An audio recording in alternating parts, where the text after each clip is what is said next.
all nations they visited.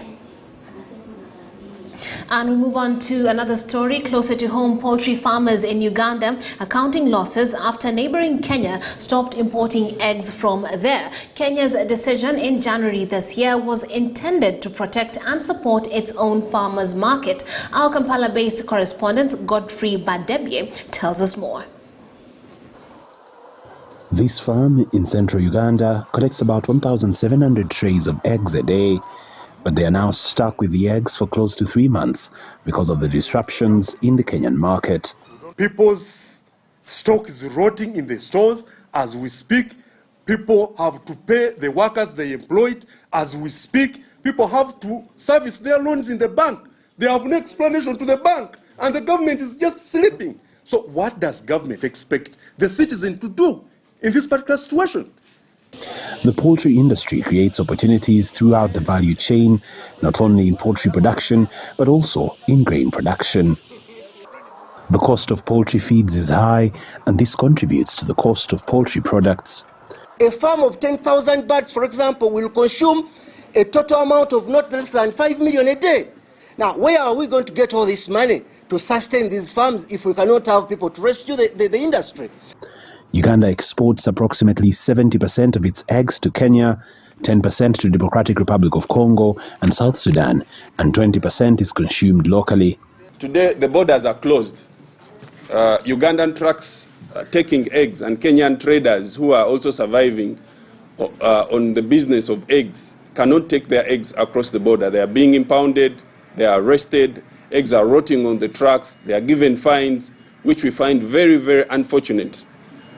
It's very unfortunate because the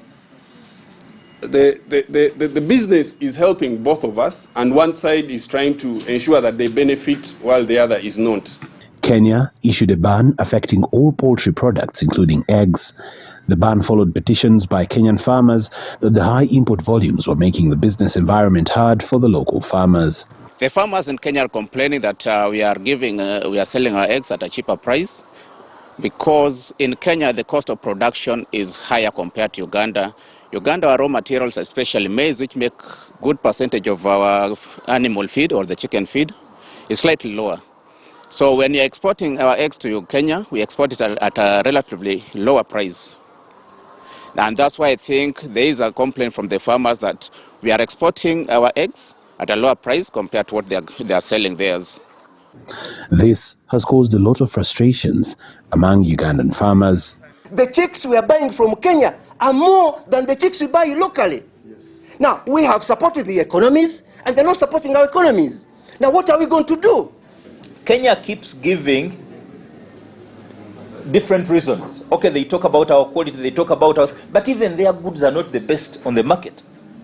Why is it that we let them export to our country, and then we don't let our own people, they don't let us export to their country? That's why we have a problem. So we demand that our government responds or retaliates.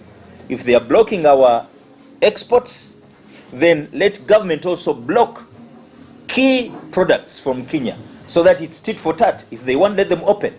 If they don't want, then let it continue that way, so that we block their own as they've blocked us. Then when they realize that we need each other in the East African community, we have that spirit of working together, then they'll open up, and then business continues as usual. It is now a discussion that could be a key agenda at the East African community to avert the different fears across the borders. And further afield in the United States,